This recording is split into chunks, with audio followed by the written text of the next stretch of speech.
BJP की बात की, तेजस्वी यादव आरजेडी की थोड़ी बात यहां पर करना चाहेंगे। प्रेस कॉन्फ्रेंस करने के लिए आज तेजस्वी यादव सामने आए।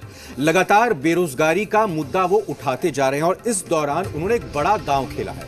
बड़ा दांव ये खेला है और ये कहा गया है तेजस्वी यादव की तरफ से कि अगर प्रदेश की जनता ने आरजेडी को मौका दिया, अगर उनको मुख्यमंत्री बनाया गया, तो फिर वो प्रदेश के युवाओं के लिए, बेरोजगारों के लिए 10 लाख नौकरी निकालेंगे और ये पहली ही कैबिनेट मीटिंग में फैसला ले लिया जाएगा। ये बहुत बड़ी बात और बहुत बड़ा वादा तेजस्वी यादव ने किया है। और कुल मिलाकर तेजस्वी यादव के स्टैंड से लग रहा है कि तेजस्वी यादव की जो पूरी चुनावी कैंपेन होगी वो बेरोजगारी के मुद्दे के इर्द गिर्द ही होगी और साथ ही साथ कृषि का जो मुद्दा जिसको लेकर ट्रैक्टर निकालकर वो सड़कों पर आए थे, इसके इर्द गिर्द ही होगी। क्योंकि एक बड़े मास को, एक बड़े जनाधार को ये सीधा इफेक्ट करता है। युवाओं की बात जहां पर की जाती है तो 60% हिस्सा जो वोटर्स का है बिहार में वो युवाओं का ही है। और तेजस्वी यादव इस चीज को भी बखूबी जानते हैं कि पलायन एक बड़ी समस्या है और इसी लिहाज से वो ये बड़ा वादा करते हुए दिखाई दे रहे हैं ताकि लामबंद अपने पार्टी के पक्ष में उनको किया जा सके। आपको बता दें कि इसके साथ ही तेजस्वी यादव ने कहा कि सीएम नीतीश कुमार ने 15 साल से नौकरी नहीं दी है। तेजस्वी यादव बेरोजगार पोर्टल उन्होंने एक बनाया था। इस बेरोजगारी पोर्टल की बात बता दें, 5 अगस्त को ये बेरोजगारी पोर्टल बनाया गया था। उससे लेकर अब तक जो तेजस्वी यादव के मुताबिक जो उन्होंने कहा है, जो डेटा निकलकर सामने आ रहा है, उसमें करीब 9,47,324 लोगों ने रजिस्ट्रेशन किया, यानी पोर्टल में रजिस्ट्रेशन किया है कि हाँ हम बेरोजगार हैं, हमें रोजगार चाहिए, नौकरी चाहिए हमको। एक मोबाइल नंबर भी जारी किया गया था। उस मोबाइल नंबर पर मिस कॉल करने के लिए कहा गया था आरजेडी की तरफ से बेरोजगारों को जो नौकरी की चाहत रखते हैं। उस मोबाइल नंबर पर जो तेजस्वी यादव ने डेटा दिया है, जो आंकड़ा दिया है, उसके मुताबिक 1,31,16,626 मिस कॉल आ चुकी हैं। अब इस आंकड़े को अगर जोड़ दिया जाए 1,31,00,000 और 9,47,000 तो करीब 1,40,00,000 लोगों की तरफ से, इनमें दोनों जगह कॉमन भी हो सकती हैं। तो एक मोटी मोटी सूरत यही है कि 1,40,00,000 लोगों की तरफ से रजिस्ट्रेशन किया गया है बेरोजगारी पोर्टल पर आरजेडी की तरफ से जो बनाया गया है, मिस कॉल मारी गई है और ये वादा यहां पर लोगों से किया गया है। एक बड़ा दांव और तेजस्वी यादव की तरफ से खेला गया कि 40 इन तमाम लोगों को, 10 लाख लोगों को हम सरकारी नौकरी देंगे और 10 लाख की सरकारी नौकरी का जो फैसला है, मुख्यमंत्री पद की शपथ लेंगे, आरजेडी की सरकार बनेगी, कैबिनेट की मीटिंग तुरंत बुलाएंगे और उस कैबिनेट की मीटिंग में सबसे पहला, सबसे बड़ा और अहम फैसला यही होगा कि 10 लाख सरकारी नौकरी दी जाएगी। तेजस्वी यादव की बड़ी बातें ये आपको सुनाते हैं, उनके वायदे को सुनाते हैं।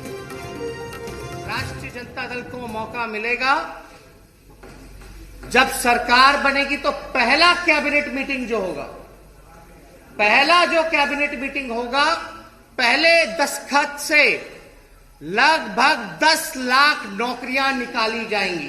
अब आप लोग सब लोग सोच रहे हैं कि नौकरियां हम कहां से देंगे, कैसे देंगे, लेकिन कोई ये सवाल नहीं पूछता कि नीतीश कुमार जी पैसा कहां से देंगे।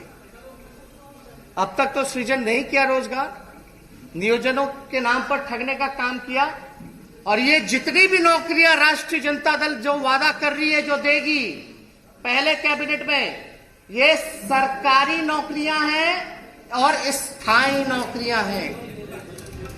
साफ कर दिया है तेजस्वी यादव ने, कहीं ना कहीं अब वो बेरोजगारी के मुद्दे पर ही केंद्रित रहेंगे, उसी पर सीमित रहेंगे। हमले चाहे जिस तरीके से भी किए जाएं, सवाल चाहे जो भी उठाए जाएं, भ्रष्टाचार की बात, 15 साल के जंगल राज की बात किया, लेकिन तेजस्वी यादव ने साफ कर दिया, दुटूक कर दिया और एक बड़ा वादा कर दिया। लेकिन इस बड़े वादे से क्या लुभा पाएंगे वो प्रदेश के उन लोगों को जिनको नौकरी की दरकार है? क्या भरोसा करेंगे वो तेजस्वी यादव पर? पहले आज के इस घोषणा और वादे पर बात करेंगे। सीधा बिहार के पॉलिटिकल एडिटर जी बिहार झारखंड के शैलेंद्र हमारे साथ जुड़ चुके हैं। शैलेंद्र, एक बड़ा दांव और क्लियर कर दिया, एक मैसेज दे दिया कि मैं इधर उधर की बात नहीं करूंगा, मैं मुद्दे की बात करूंगा, और एक बड़ा दांव खेलते हुए वादा भी बड़ा कर दिया। जी बिल्कुल रविंद्र, बड़ा वादा कर दिया है और ये कह सकते हैं कि एक मास्टर स्ट्रोक, जिस तरह से जेडीयू की तरफ से मुख्यमंत्री नीतीश कुमार ने 7 निश्चय 2 की बात कही थी कि हम ये करेंगे, 7 निश्चय के 2 में गांव में के स्ट्रीट लाइट लगाएंगे, गांव की तमाम तरह की सुविधाएं करेंगे, गांव के मुख्य सड़क से जोड़ेंगे। वैसे ही तेजस्वी यादव पहले से भी ये मुद्दा उठाते रहे बेरोजगारी का कि हम 10 लाख नौकरियां देंगे और पहली ही कैबिनेट में इसको पास कर देंगे। सवाल ये है कि हम 2019 की बात करें, थोड़ा पीछे जाएंगे और तब देखना चाहेंगे किस तरह से कांग्रेस ने एक दांव खेला था कि हम हर महीने एक जो किसान है उसके खाते में 6,000 रुपए डालेंगे। उस समय भी एक मास्टर स्ट्रोक चला था राहुल गांधी ने देश स्तर पे, लेकिन वो फेल रहा था, उस पर लोगों ने विश्वास नहीं किया था। अब ये तेजस्वी यादव ने दांव खेला है कि 10 लाख लोगों को रोजगार देंगे, पहली ही कैबिनेट में उसका अनाउंसमेंट हो जाएगा। अब बिहार की बात करते हैं, यहाँ लगभग 3.5 लाख नियोजित शिक्षक हैं जिनका मामला सुप्रीम कोर्ट तक गया था, और सुप्रीम कोर्ट में जाके सरकार ने कह दिया था कि मेरी वित्तीय स्थिति ऐसी नहीं है कि हम समान काम का समान वेतन दे सकें, और उस बात को सुप्रीम कोर्ट ने भी माना था। और जो नियोजित शिक्षक हैं उनसे कहा था कि आप सरकार के पास जाएं, आप उनकी बात सुने और वो जो देते हैं उसके तहत काम करें।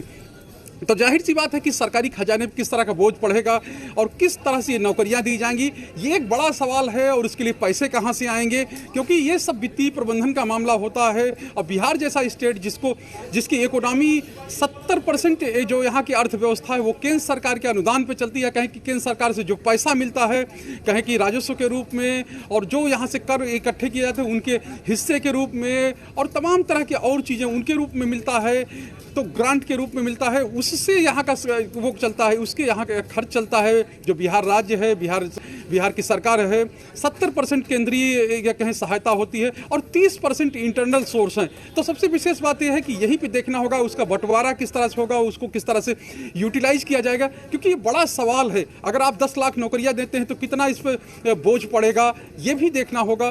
तो ये चूंकि अब चुनाव का समय है और ये कहें कि दावे पर दावे, और ये कहा जाए कि अपने पक्ष में लोगों को लुभाने के लिए, वोटरों को लुभाने के लिए, क्योंकि एक बड़ी आबादी है बिहार की जो युवा है, और 70% युवा माने जाते हैं कि 12 करोड़ की आबादी है, उसमें 70% युवा हैं। और बिहार के युवाओं की लोहा पूरी दुनिया में या पूरे देश में माना जाता है। और किस तरह पलायन हम लोगों ने देखा था, किस तरह से कोरोना काल में जो लोग वापस आए थे उसको हम लोगों ने देखा था। और यहाँ से फिर जो विभिन्न राज्यों में, विभिन्न बड़े शहरों में लोग किस तरह से जा रहे हैं उसको भी हम लोगों ने देखा था। तो इन सब चीजों को देखते हुए अब चूंकि चुनाव की घोषणा हो चुकी है, तारीखें आ चुकी हैं, बिल्कुल ऐसे में नेता प्रतिपक्ष ने एक बड़ी घोषणा की है और बड़ी चाल चली है कि उनके पक्ष में युवा आए, उनके पक्ष में जो आबादी है युवाओं की वो आए, और उसको लुभाने की कोशिश की है कि देखना होगा, दिलचस्प होगा, लुभाए जाएंगे उनके वायदे से या नहीं, कितना विश्वास करते हैं या फिर विश्वास नहीं करते हैं, ऐसा